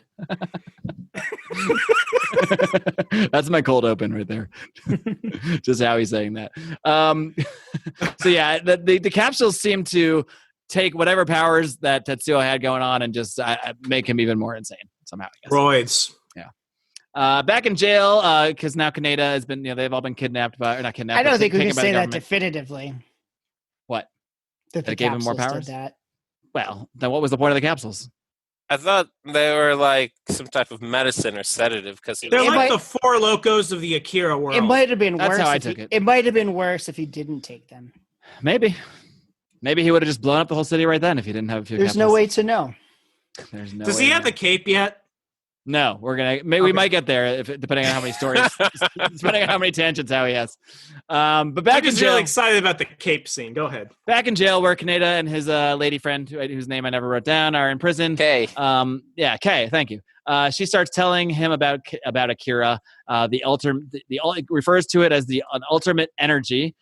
She discusses ancient memories. basically she's referring to an energy that is well before mankind, well before humankind, well before civilization and all of this stuff. The beginning of the universe, essentially. That's the way I took it. And he said long ago, which I think he's talking about 30 years ago, he said people tried to gain control of that power. And some point in here, you realize it's not really her talking. It's not Kay talking. It's actually that the little girl, number 25, is sort of speaking through her body now. And basically, she's channeling this information to Kaneda. Is that a violation of the nap? I don't know. Does it cause any damage? I guess. Does it cause any damage? I've heard saw some similar things like that. Does it matter? Well, it does. This is a libertarian show. Maybe we should discuss if jumping and talking through someone's body is a violation. I suppose if you're taking control over someone's body, which means you're using their lips and their brain, and it's against their will, I guess it is somewhat of a violation of the NAP. Didn't seem to cause any real problems, though, in this case. This is the least volatile thing to happen in the film at this point. Yeah, really. We're really stretching here. That's the one that brings up the ethical conundrum. It's less of one than killing a guy first. Non-consensual. Yeah. But technically, probably. Just jump in my voice box, okay? Anyway, they break out. Kaneda takes a bike and drives it into a wall. Is that what I have? I wrote that down. I don't know why. Well, that was like a funeral thing for the guy that Tetsuo killed at the bar. He kind of blew up his bike to kind of send it with him. Oh, okay. I didn't understand he had something to ride in the afterlife. I totally missed the context of that. Yeah, that's some Viking level shit. Yeah. Wow. I remember that because I particularly liked it from my viewings. Okay. So that's why that happened. The more you know. Anyway, that old government guy, like the guy that's not the president guy, but some other old government guy, he finds out about the coup as the army is attacking this building. And then the resistance guy shows up. Do I have this right? Someone can pick up from here if they don't remember. But let's see. What did I write down here? Oh, yeah. The resistance cop shows up, and you find out that he was working with that old guy in the first place. So there was already the resistance was also within the government as well. Do I have that right? I just want to make sure I'm not mixing anything up. Yeah. Okay. Yeah, it's all right. And then the old guy shoots him. Or I wrote who shoots him, and I'm not sure who shot who. He shoots him, and then he runs away with the briefcase full of cash. Okay, right. Okay, so I should trust my notes. All right. Let's see. The army has put this whole place on lockdown now. The entire government institution, and then Tetsuo shows up looking badass, and he now does put on the cape. He has decided to grab a piece of cloth and fashion himself a cape. And he just starts to blow shit up. I gotta say, of all the shit that he has done himself at this point, that's when you know there's no going back. Because if you're willing to put on a cape, that means you're willing to be ridiculed for wearing a cape, which means you can only get away with that if you have the ability to blow people up with your mind. He's given up trying to redeem himself at any point. You don't think we can make capes cool again? I don't think we can. And if we did, I want to know that if someone makes fun of that cape, I'm going scanners on their mind. I'm going to make sure they blow up in front of their friends and family. Don't you wish 2020 was capes are cool again instead of civil unrest and pandemics? And I have a feeling that all of that has to happen to normalize the wearing of capes because we're all wearing masks now. I feel like capes are the next thing. There needs to be a disease where we need to wear a cape to prevent the transmission. I'm still trying to figure out when capes were ever cool. I mean, to actually wear in life, probably never. Yeah, that's what it's like. When was I don't remember time? a time when people did wear them. I think it's some time, not the standard superhero cape, but like a caped cloak type thing. Well, if you're on horseback going through the rain in the English moorlands, yeah, you would need a cape. It wasn't cool. It was like wearing rain boots. It served a purpose. Yeah, but they were cool. I'm sure they had stylish ones, the royalties. Well, yeah, of course. Cool. Just like you have a nice coat, right? A cape is just a coat. Yeah. Really, but a shittier version, which is why we don't use them anymore. I feel like if Kanye West starts wearing capes, it'll become a thing. Maybe we should start wearing capes. I'm not going that far, Mark. Okay. I need to see somebody else cross that line. Not until we get the powers to not give a fuck about it. Exactly. If I can blow you up in my mind, I'm wearing a cape, which is why when he grabs the red curtain thing and he's like, I'm going to make a cape out of this, that's just him owning it. I respect Yeah, that. I'm going. Because at this point, I'm going yeah. full on supervillain now. Fuck, If- I'm done. Exactly. You won't be the first. Well, he gets even crazier in a bit because I'll just continue. He continues to blow some shit up here, and he starts to kind of attract a following. I think because he's largely attacking like government institutions. So now he starts to get a following between it's like half protesters that are just sort of starting to follow him, and then half the cult members that were this cult of Akira, and they're kind of seeing Tetsuo as the new Akira or bringing back the power of Akira or what have you. So Well, he did. They were right. They were right. Yeah. So he's developing. Say it again. The cult members were right. The cult members were right. Well, The cult members were right. The cult members were right. All right. What's that, JB? Well, I maybe you were gonna lead into about the bridge incident because maybe there was some. I can use a break, significance so there. to describe it for us. So when he's making his way towards Akira, there's a scene where he gets confronted with the military on Towards a Akira, bridge. or are you talking towards Tetsuo? Tetsuo's on his way to Akira, right? And then there's a point where he confronts the military on this bridge. Do you remember that? Yes. Yeah. And then there's the cultists behind him and the military in front of him. And he just blows up the bridge and like pretty much takes everyone down. Yeah. Including the people who were basically on his side, like the cultists, both the military and the cultists both fall down as he brings down the bridge. Well, they were. I don't think there was any significance there about the cult's relationship with Akira and the military, and how everyone's going to basically just die at the end, regardless of what side you're on. This is a libertarian lesson. When you start willingly following people, Don't chase the ring of power. If you start willingly following people who blow up people with their minds and wear capes, don't be surprised when they kill you. That's a very specific lesson. Maybe that's really the message there. It's like, no one should follow lunatics. Tetsuo, they will kill you. But Akira is different. Right. Well, maybe they should have asked, "Are you Lord Akira?" He never says no. He never says yes. So they knew he was going to bring bring him back, which he did. They're assuming a lot of things. If I saw that and I was one of these cult members, I'd be like, I just need a statement, a declaration. I don't think they have the specifics down. I just think they know. They see the power. They think that has something to do with Akira, and that dude has a cape. Yeah, he has a cape. They've been waiting for this moment. I'll be honest. If I see some dude blowing up shit with his mind, I'd probably just go believe what he said too. It's like, well, I've never seen that before, so I think everything's open now. And capes add charisma. Yeah. Well, Tetsuo continues to just tear shit up. This is like 20 minutes probably of video of him just destroying everything. And he goes back to the facility to tear that shit up. The weapons can do nothing against him. It does not matter. Tanks, bombs, whatever. Nothing has an effect on Tetsuo. Kaneda comes back, though. He's got his bike back. He's got his old biker outfit on, and he drives to the destruction. He's gonna confront Tetsuo somehow. He's decided he's going to be the one to figure this all out. And he has some kind of like laser gun. I'm not sure. Did I miss where he got this gun? Or did he just pick it up somewhere? I don't know. He just kind of finds it. He just has this laser gun. And the military just got their asses whooped, so it's probably laying around. Yeah, I think he just picked it up from like a dead soldier or something like that. Yep. He actually fires this gun through Tetsuo, which doesn't do anything. It shoots through him, and then like a second later, he's fine, and the gun stops working. So it's really not effective. But then Tetsuo does get his arm blown off at that point. I think it was around that point. And then we see an energy beam from space blast down as they have ignited some weapon that they have had up there. But I guess Tetsuo or some kind of energy is protecting Kaneda under some bubble, so he does not get destroyed by this energy thing from space. So it's not clear to me here if it's Tetsuo that has decided to protect his friend, because there is an inner conflict we see at some point with Tetsuo sort of battling with what he's becoming and battling with sort of connecting with the power of Akira. So it's not clear to me if it was Tetsuo consciously doing that or if that is just the Akira power protecting Kaneda. I'm not really sure.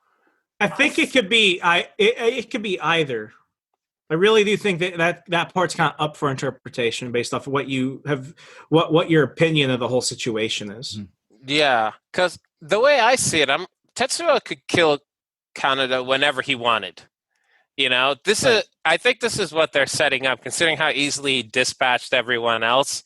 His friend shouldn't be giving him really this much trouble Right. unless he doesn't really want to kill him. I guess it shows you that maybe there's some human in there that at least maybe with all these There's nameless, something- faceless people, Yeah, he can there's blow them something up. holding him back from just dispatching this person he's known. Because he can blow people up with his mind. So entire it's life. like obviously You he's not know, going to pose a threat to him. I think, I think he does actually respect Canada in a way because he's the one who's really in charge of the biker gang. And I know in the comics, they are actually brothers or half brothers, at least. In the film, they're not. They don't mention that in the film. Yeah, in the film, they are not. And the director has said he was doing the film, they are not related. But in the comics, they are related. But in a way... Canada. Yeah, Right. so... Canada. But yeah, I mean, if he wants to... Because all this is really a power trip for him. Because, I made fun of the cape. But, I mean, the cape is basically to say, I could do whatever I want. So the fact that he's doing this and he's putting on the god-awful cape, and now he's got people following him, it's like he could do anything. But if he doesn't have Canada's respect in a way, it's like, if I just blew him up, it would mean nothing. I want him to know I can keep him alive. And that the only reason he's not dead is because I have chosen not to kill him. I can, but I'm not. And when I do, if I do, it's going to be something that he sees coming. I want him to see it coming. Yeah, he's not going to get an easy, you get blown up with my mind death. That's not how it's going to work. Let's see. Tetsuo then flies up into space to this energy beam thing.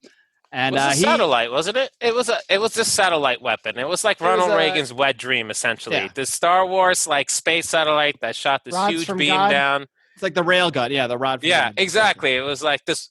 Stop! I can only get so erect right now. Yeah, it's orbital weapon. Rods orbital weapon system. Yeah. And instead of just simply disabling it or blowing it up, which would be the easy thing to do, Tetsuo takes control of this gun and just starts raining even more death and terror down upon the city. And then he just brings the whole bitch crashing down from this wreckage. I don't know why he can get shot by the gun and regenerate, but he couldn't. I don't know if he couldn't regenerate an arm, like a normal arm, or he just decided, you know what, I'm going to go T2 on this thing. And he decides to craft himself a new arm out of metal. And he is now sitting on a throne that he's built as well. So he's now wearing a cape. He's got a metal arm, and he's sitting on a throne, looking around this destroyed city, looking like an absolute fucking madman. I gotta say that is probably my favorite piece of animation. To the formation of the arm. Yeah, because you look at that and you see every little fiber, but getting put together and everything. Like, that is stunning animation. You don't see that even in CGI today. Like, this is why the Transformer films, I can't watch them, because it's like if you pause them in certain frames or if you watch them during certain scenes, it's like you could see where they're putting effort and where they're not putting effort. They put effort through everything in this film. And that scene where the arm is forming, they put a little bit more attention towards that. It lasts for like at least 10, 15 seconds. But, it goes beyond even what we have with our capabilities today. I think it just really shows that there's less attention to detail in the things that we're now consuming. And it's almost like we've gone back just because we have cheaper, more affordable ways to create this type of, graphics or animation. It's made them lazy. Yeah. They don't have to put a lot of detail because we have the fancy graphics that make it all look real, but it doesn't look real. It just looks, fake and simple. I think what you're mentioning, Remso, might be why this movie freaked me out a little bit when I was a kid. And I was thinking about the plot before I watched it now as an adult, and I couldn't understand why. It's not really a horror movie or anything like that. But that scene where the blue kids turn into those big stuffed animals, that freaked me out again as a 36-year-old. It's freaky. Yeah, of all these things coming together to form something else and then falling apart. I'm like, this is like unsettling to me right now. This made me not only hate a lot of modern animation, but like I've been an apologist of like the Green Lantern movie from 20 whatever. Now it makes me hate Green Lantern. I've still never seen that movie. I really want to watch it for the just because I've heard it's so terrible. Do not watch the director's cut. Just watch the theatrical version. Okay. Of Green Lantern? Yeah, I've like seen Ryan Reynolds' Green Lantern? Yeah, I've seen the I want to see it because cut. it's bad, not because it's, I think. Okay, then watch the director's cut. Usually the director's cut makes a movie better. I saw the director's cut once and I was like, I don't deserve to like deserve to live to see another tomorrow, because I just willingly spent hours watching this, and I feel like a worse person. So are we getting the Snyder cut or what? We're getting the Snyder cut. If only there was a Snyder cut of Akira, adding the other books that came out after. I could talk for 2 hours about the Snyder Cut trailer that released today, but we don't have time for that anymore. Yeah. Maybe something else. Maybe a bonus segment of some kind at some point down the road. Or maybe on the Second Print Comics podcast. What? Yeah. Tetsuo's girl then shows up. Forgot about her. Confronts him on the throne. Evil Colonel, who maybe isn't that evil actually now, we realize, shows up. Misunderstood Colonel. Yes, misunderstood Colonel. That should be his tagline.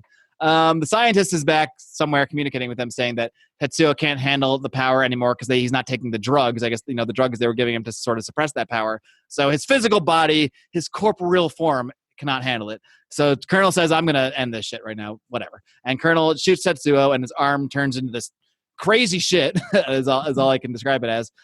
He rebuilt it like it was a robotic arm. Yeah, well, that's the arm we just talked about, but but Canada then also shoots him with his laser gun thing. So they're all going after him still. And then number 26 and number 25 and Professor X show up. So everyone's here. And I'm not sure who says this, but I think it might be 25 who said it, but they said Akira is here. So at this point, kind of referring to, I think at some point, I think I left this out, but at some point in the movie, they do sort of have a flashback scene where you see sort of the experiments, and they sort of reference the various experiments of the years. And I think you sort of come to realize that Akira was basically number one. Is that what you guys all get from this as well? That number has meaning. There you go, Howie. Patient number one? I never noticed. I don't think they ever state it, but that's what I take from it. So profound, yep. That Akira was the so profound. He was the first, so it's number one. That's what I got from it by the end of the movie as well. I just took that. Number one is that Akira was the first experiment, and that they couldn't control, and that it caused that explosion and caused him to unite with this greater power. But they're just referring to it as Akira now because that was that experiment. Why did the other experiments suck so bad? How was the first one the best one? It wasn't the best one. It blew up the city. Well, I mean, think about it. It's like, okay, it was the best and worst. Yeah, guys, check out 26. He can do all the things that all the other 25 could do. Downside, he can't walk. According to the Akira wiki, he was patient 28. Oh, what? Yeah. That doesn't make sense. You're wrong, Mark. Can he walk at least? Well, okay, maybe that's the comic. The Akira wiki is probably referencing things. The comic, so maybe that's more clear. Yeah, maybe it's in this movie. It's not clear at all. Yeah. You Please just know, accept the mystery. Because I actually thought, for a lot of the movie, I thought Akira was just the power, but then you realize there was actually a real boy, Akira. I thought he was something other than one of these experiments. I thought he was like... Aren't we all more than what we seem? Some power they were trying to recreate, but not necessarily that they created him in the first place. That's what I thought too, but then because at first I thought it was just a power, and then I realized... That's what those cult guys had me thinking. Right, that is what the cult guys had me thinking. Don't tell me they steer you wrong. In the comics, they're not mutants, but basically after the first bomb went off that destroyed Tokyo, they started to see that there were some, genetic changes and made to people almost like mutants in a way. But it's all basically unlocking this telepathic psychological power. That's why they all have stuff that basically comes from their mind outward. So what was the bomb originally? Wait, I just want to jump in about what Howie and Mark said. Just a Japanese nerd alert. I don't think a Japanese person would have thought he was just a power, because Akira is a common name. That would be like calling some ethereal power in American media. Like Steve. Bob. Steve. Or John. Yeah. The cult of Steve. The cult of Steve. Yeah, so a Japanese person would probably assume it's a person, because that's like calling the power of God John. So it doesn't work if you're in Mexico and you're calling the power of God Jesus. But basically, whoever Akira was, his power was too overwhelming for his corporeal physical form, and he merged with this greater power of the universe. Do we all agree on that? Okay, yeah. Good. That's the point. That's the real point. And now Tetsuo starts to lose complete control of everything. Maybe now that he's connecting with the power of Akira and all the stress of his, I don't know. It's not really clear, but things are going bad because he's turning into a giant blob, and he's now asking Kaneda for help. Like he's actually now saying, "Help me!" Like he doesn't know what to do. He turns into like a giant baby. Kaneda should have whispered, No. Fuck you. You cape wearing motherfucker. Eat my dick. This whole giant baby blob. Will ask for my help. And This giant baby blob consumes Canada, consumes this girl, Tetsuo's girlfriend. I never caught her name. But she's being crushed by Tetsuo, and Tetsuo's like, he's like, I can't even stop this. I'm losing my shit. He's asking Canada to help, and Canada's like, I don't know, man. I'm stuck inside you too. What do you want me to do? But Canada does eventually escape. That's what she said. He definitely Canada does escape after a laser blast opens up a little slit into this giant Tetsuo blob that he crawls out of. There were also these little liquids that the kids brought, that the 25 and 26 and Professor X brought.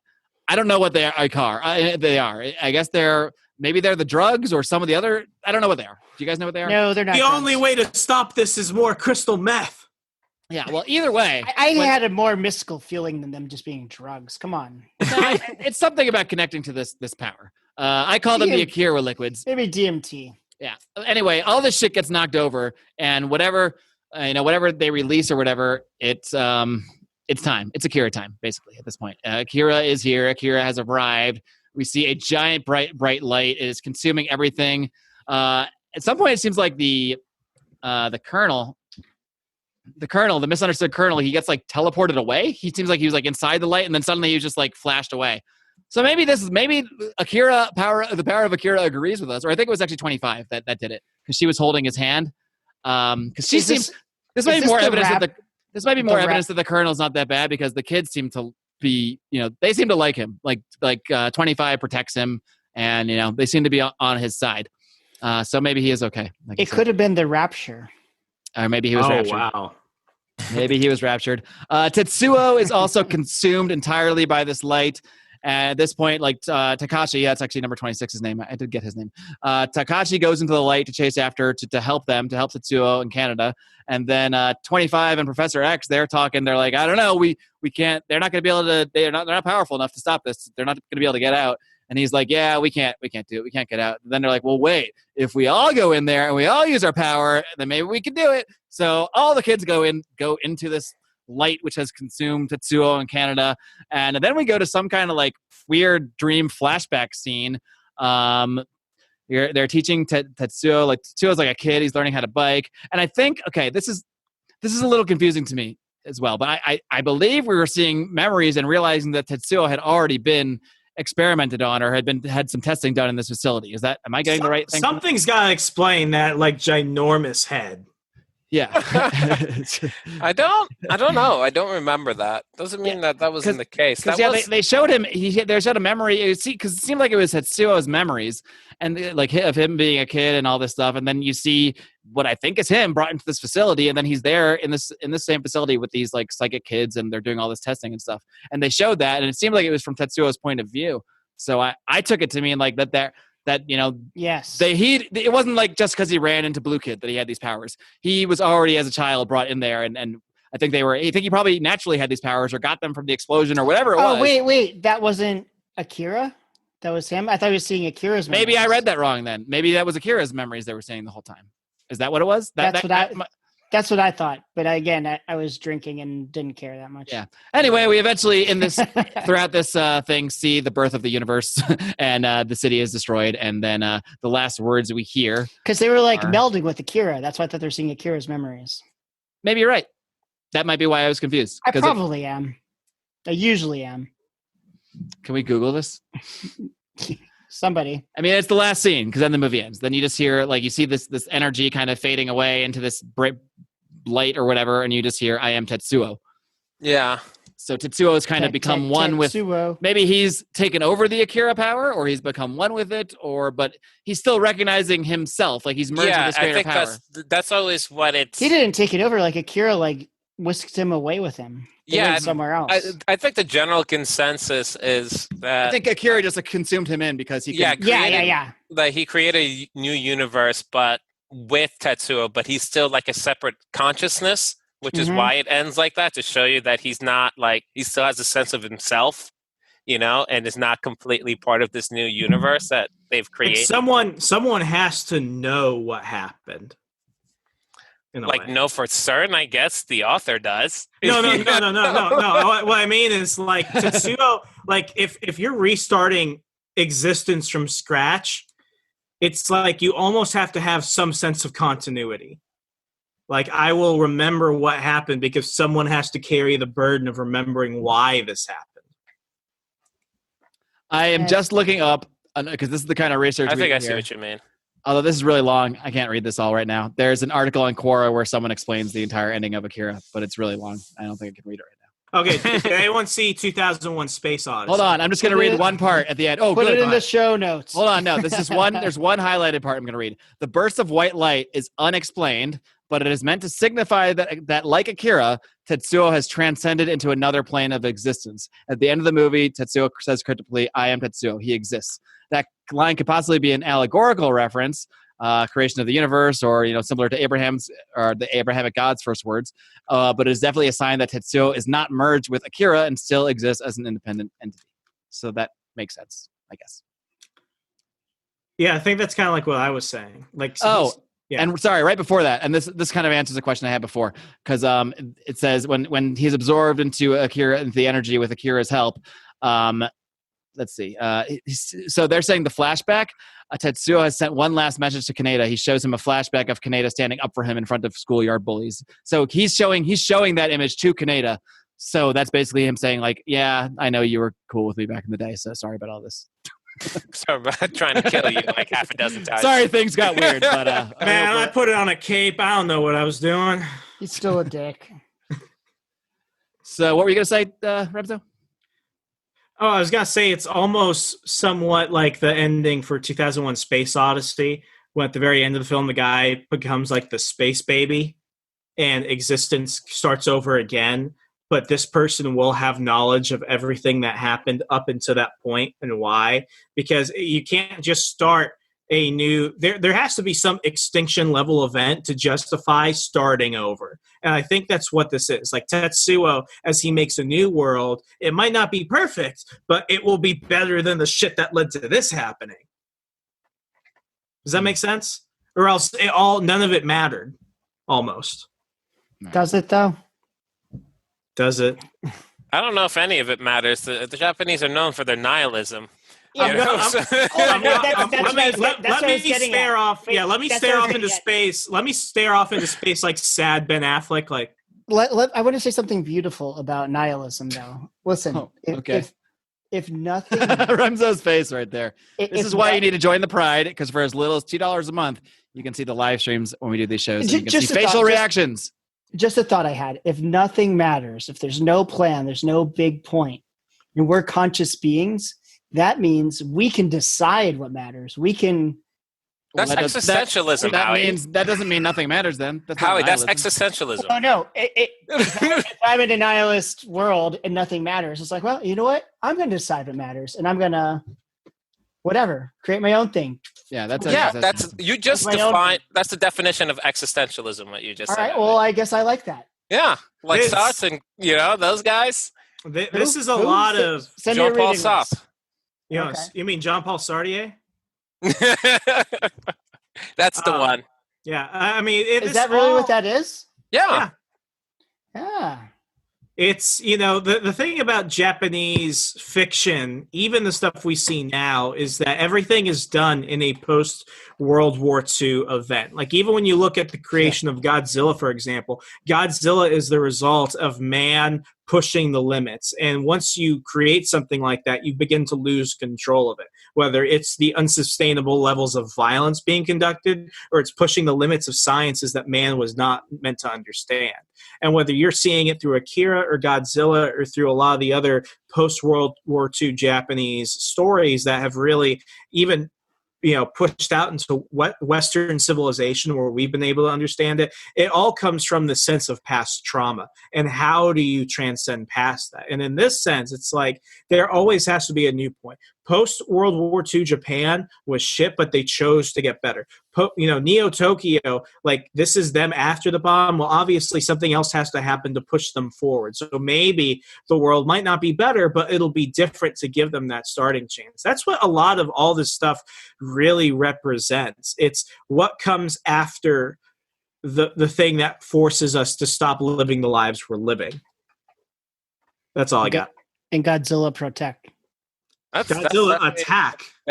definitely a solid thought. All right, sorry, was that JB? Okay, yeah. I was just going to say, I've read actually a couple of things talking about how World War II affected like Japanese culture post-war and their media. And Godzilla is one of the things that they brought up too. So yeah, I can definitely see those elements in Akira. Godzilla, Akira, it's all the same trend. All us. Powers that we cannot comprehend. They went from like kamikaze samurai to like big boobed anime chicks. Yeah, things took a turn. Things took quite a turn. Toss a couple atom bombs somewhere, and man, shit gets really weird. The Japanese, like I will say this, they've got like a Nazi bar there in Japan. Yeah. Yeah, that wouldn't surprise me. That wouldn't surprise me at all. We should go to it. Swastikas and stuff and everybody's. Like I will say this, like the Japanese have like the highest level of like depression per capita than any other civilization right now. Really? Like the Japanese are depressed. You know they have a problem. They're running out of women. Yeah. That's the problem that the Chinese are having too. Yeah, but I thought they just didn't want to have sex. I didn't think there wasn't enough women. There's both. There's way more men than women. In Japan? Yeah. Really? I didn't know that. So like most cultures, yeah. Yeah, like all of their fiction, all of their stories is about, it's almost always extreme versions of escapism. That's why they need all the weird porn, because there's not enough women to satisfy people. When the tentacles come up, you know there's a problem. That's not why. Okay, well I was trying to give them the benefit of the doubt. Why? So you know how they have like the blurry when the penis is penetrating? They weren't allowed to show it, and they're like, "Oh, we can't show the penis. We'll use tentacles instead." And so that was like because of the censorship and the repression. Like we can't show a penis penetrating vagina, so let's use these weird tentacles things. That's hilarious. There's no law against that. That's hilarious. That's the libertarian lesson, not of Akira, but of Japanese anime. We found overall. it. We repression breeds perversion. Are there any other libertarian? I don't know, maybe not lessons, but talking points or anything like that we can take from Akira? I mean, I think there are definitely references. Look at Remzo's face. He's been shocked. He's been shocked for the last 5 minutes. I don't know what I'm thinking right now. I ever think Howie had something beautiful to say about nihilism. He hasn't been the same. A few things I know about Japanese history. I mean, I will definitely say that the one thing that this film shows, and I think we see this when we look at the downfall of any society, because ultimately the one thing that is a takeaway is that this is definitely a society that's collapsing. It's just what causes the collapse. And we saw that even before Tetsuo got his powers, he was just really like the final chapter of it. It was always coming down. But what we see are things, it's just consumer culture. And this is where I get into certain arguments with some libertarian academics. I'm like, I think countries and societies and nations are more than just parametered markets. They have to have a culture. They have to have things that unify different communities. There have to be reasons for people to live and find purpose other than just the achievement of commercial or physical consumption and goods. Yeah. And what we see— That's why all the best libertarians are Catholics. I mean, this is the same message that you see in Blade Runner. Blade Runner is one of my favorite, neo-noir genres, because what it is it's deconstructionist. You don't see the regular hero. You don't see them fighting for something that is an objective good. They're all just trying to hang on to the shittiness of the current situation because they fear things getting worse. Not that they think that things are good now, but they fear it getting worse. So then by the end of it, you're like, who is really the hero in the situation? And did these people need saving? Like, I know you were in jest earlier, you were talking about Rorschach's famous quote from, "I'll see the world burning, and then they'll scream, 'Save me,' and I will say no." Like, that's really very much of the same thing, because when you look at Alan Moore's Watchmen and you see the world they've created, it's this, even though they won Vietnam and Nixon's serving like 4 terms and stuff like this, it's still a society that's asking, what do we do now? Because, things just are not right. I think the Japanese really embody that in their fiction, which is why I think in a weird way, even though several generations have passed from World War II, almost 80 years, I think they're still trying to find that question. Find the answer to that question. I like it. JB, scientific view of Akira. Scientific view. Is there really one? I don't know. It can be. If you're How a do we real make doctor of laser science, there bombs? will be. I have one. It's See? interesting about like the powers that they have and like the kind of mythology or mythos behind Akira. And it made me think a lot about like Einstein's equation E=mc². When I was watching it, it's the only science thing I could think about. How much like energy there is in like mass, like the mass energy equivalents. Because like whatever mass you have, you're multiplying by the square root of 300 million. Because that's how big like the c is the speed of light, and like a thimble has enough like energy. Just so you know, to you've already lost normies. I cannot follow this at all. But go ahead, continue. You mean I lost them? But I was just thinking about that. It's like if there was some way that you could control like mass and convert it to energy, the things that you could do would be similar to that. You know, I did have that thought, but that's as far as scientific as my Akira viewing got. You heard it here first. Akira is true scientifically. Howie, any last comments or thoughts? Do you hate the movie as much as you did before the show? Can you take one libertarian lesson from it? No. Not one. I I thought we learned that cults aren't that bad and coups are okay. We didn't learn that? I would actually. I know everybody has raved about how much care has been put into the art and this and that, but I would actually like to see it redone today when we actually. I think they are redoing it, aren't they? They're going to do a live action one, though. A 2 or 3 part film series. I bet you I'll enjoy that more, especially if it's made in English. They're going to have to beef up the And dialogue not and overdubbed. make it not inane. And they're going to have to make you care about a character somehow. They're going to add stuff, I bet. But I don't want it to be made by a Western studio, though. I want it to be done by a Japanese studio, or at least a Chinese studio. Or have a Western studio make it. I vote Korean. But I'm instead sure the of Japanese will love that. no, it's got if it's a Western studio, it's got to be called just Dave. It's called Steve. I've seen some really good. But it's the seen same some movie. really good Korean Like, movies. Steve will return soon. The power of Steve has arrived. Steve But like, has anyone seen Death Note on Netflix? Yes, or Death Note's Ghost awesome. in the Shell. Yeah, Death Note's pretty good. They're all good, but they're not the same. And what I do understand, this is not an SJW point, I don't like it when they intentionally whitewash some of the characters. Wait, Death Note has a live action? I was talking about the anime. No, Death Note has a live action. I didn't know there was an anime, so here we are. I've never heard of Death Note at all. No, I knew it was based on a Japanese movie. I didn't realize it was anime. Death Note is great because it has Willem Dafoe as the demon. Yeah, the movie's awesome. Oh, yeah? I mean, it's not awesome, but it's enjoyable. I don't mean to interrupt, but this is important, and I'm going to forget if I don't. Did you guys see the article yesterday that the Punisher is bisexual? Okay, no, that was not a true article. That was a commentary piece by somebody from CBR. It's not a reporting article at all. It wasn't. He One of the is dumbest gay. things I've It's ever read in my life. definitive. It's Front is he page, gay? New York Post, Punisher is bi. It was like, is this what we write about when there's the only thing in the actual news is racism? So now Such we're a like, all right, what washing- can we find in the comics? Such a Punisher Washington goes Post both thing ways. to do. News at 11. Such a WashPo thing to do. Punisher's bi, and also he wore blackface at a Halloween party. Punisher canceled. Well, guys, I want to wrap this up with the pause up, pause down system. You can give. It really shouldn't. When Brian and I reviewed movies, we had 2 pause up or up to 2 pause up, or you can put your pause down. But there are 4 pause, so I think you can have a 4 pause system. But we just say pause up or pause down, so that's what I'm going to say. You can either put your pause up or your pause down. If you like the movie, it's pause up. If you don't, it's pause down. Very simple here. The rating system here at the Lions Liberty Movie Review Studio. No, let's do let's do the 4 pause. All Because right. I don't want to give it a pause down. I think it's worth watching. I just don't want to. Okay, fine. I'll change my system that I just made up on the fly for you. So how many pause for you, Howie? How many pause? Out of my 4 pause, I'll give it 2. 2 pause. Okay. See, I don't want to see a movie that's only 50% good. So you're not. If your goal is to get me to watch it, it's not working. I just didn't want it to come off as 0% good. That's all. Okay, fair enough. JB, how many pause you got for this thing? It's tough. I don't know. If you like anime, I would give it 4 pause. It's definitely one of those 4, types of things that you have to watch if you claim to like. You have to anime. like the style to like it It's in the first place. no, it's in a way. more like in the sense of like how people treat Citizen Kane when they're a cinemaphile. if you claim to like anime, this is the type of movie. This is a movie you have to kind of see.